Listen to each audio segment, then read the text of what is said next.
sampah atau tidak. Dan untuk di atas meja itu hanya ada tulisnya saja ya.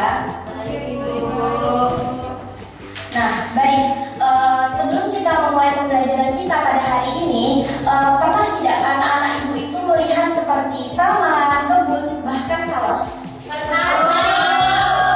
Nah, di sana banyak bukan makhluk hidup seperti tumbuhan, serangga, hewan, atau burung lainnya gitu.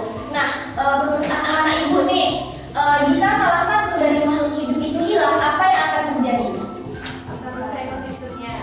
Ya, misalnya nih, jika serangga di taman itu hilang, apa yang akan terjadi pada tumbuhan? Isti? Bisa menanggapi?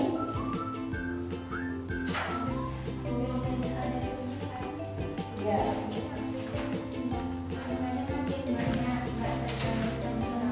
Nah, iya benar. Jadi tumbuhan akan sulit berkembang biak karena tidak ada yang membantu proses penyerbukan dari si serangga itu tadi. Nah, dari pertanyaan-pertanyaan seperti ini kita bisa melihat bahwa semua makhluk hidup itu saling berhubungan dan saling membutuhkan.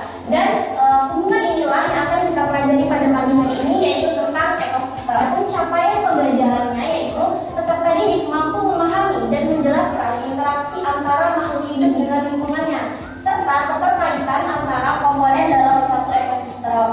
Nah, peserta didik juga dapat mengidentifikasi komponen biotik dan abiotik serta menjelaskan peran masing-masing komponen dalam menjaga keseimbangan ekosistem.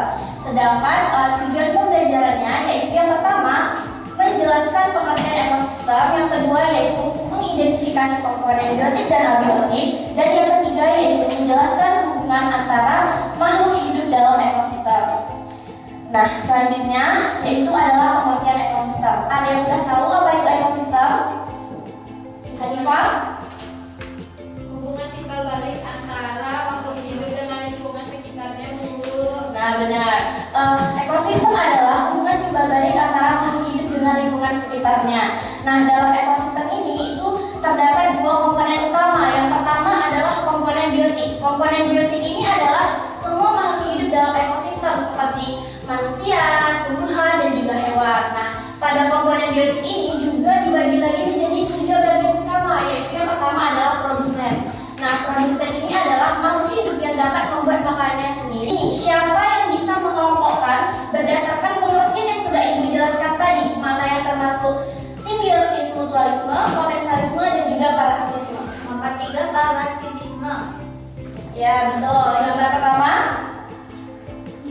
Mutualisme. dan gambar kedua, Komensalisme. ada yang bisa menjawab nggak kenapa yang pertama itu termasuk mutualisme, yang kedua itu komensalisme, dan yang ketiga parasitisme?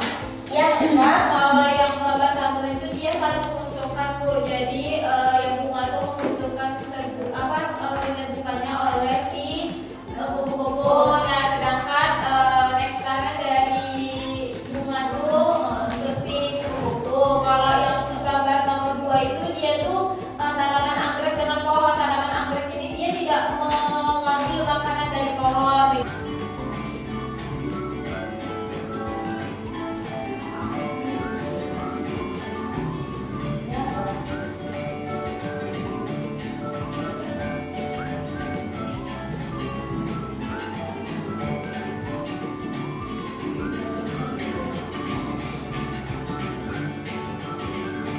Nah, selanjutnya yaitu Ibu akan memberikan LKPD, yang mana LKPD ini akan dikerjakan secara berkelompok.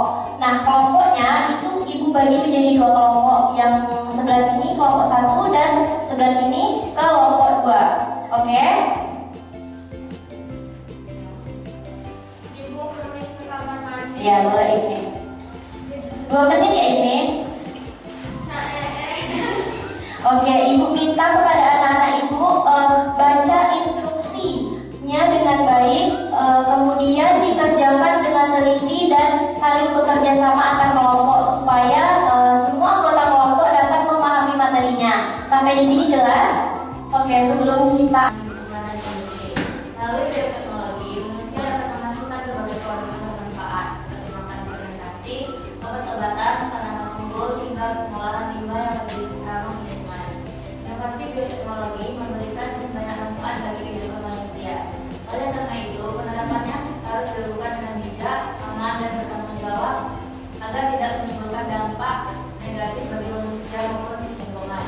Dengan pemanfaatan yang tepat, bioteknologi dapat menjadi solusi untuk meningkatkan kualitas hidup dan kesejahteraan masyarakat di masa sekarang maupun masa depan. Oke, terima kasih.